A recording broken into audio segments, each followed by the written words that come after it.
रिलायंस जियो ग्राहकों आसिगला बड़ खुशी खबर जदि आपण जड़े जियो यूजर तेज जाणी रखु जियो लंच कला तार आउ एक नुआ रिचार्ज प्लान जो थे आपन को थरटे रिचार्ज कर 3 मास पर्यंत मागणा यूज करेंगे।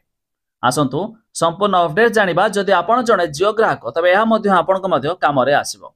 जाना पूर्व वीडियो को लाइक करूँ सब्सक्राइब करनथिले एवं सब्सक्राइब कर पाखर घंटी चिन्ह को दबाई दिंतु। तेरे एथिपाई आपण चाहे जियो.com यार वेबसाइट विजिट करेंगे। देखो आपण सामने यार वेबसाइट एमती किसी ओपन हो ऊपर देखो आपन को 3 लाइन मिल लेफ्ट साइड तार ऊपर क्लिक करेंगे। नेक्स्ट मोबाइल तार ऊपर क्लिक करेंगे। एवं आपण सामने प्रीपेड आसीजो प्रीपेड ऊपर क्लिक करेंगे। एवं देखो जियोर समस्त रिचार्ज प्लान ये शो कराइदेव। देखो आपन को पॉपुलर प्लान ऊपर क्लिक करार अच्छी तापर देखो ये आपन को जितेगुड़ा रिचार्ज प्लान अच्छी सबू आसी किंतु एक देखो नुआ रिचार्ज प्लान आपको देखा जाऊँगी 1029 टंका।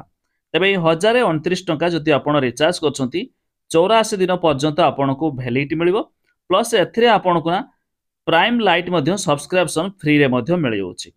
तेरे एपन को 84 दिन validity per day लेखाएं 2 GB data मिलूँ। तेरे जहाँकि यही प्लान आप रिचार्ज करेंगे जियो पक्षर नुआ लंच लाइफ प्लान टी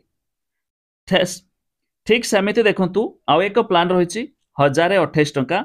एथिरे आपन को Swiggy light subscription pack free रे मिलूँ।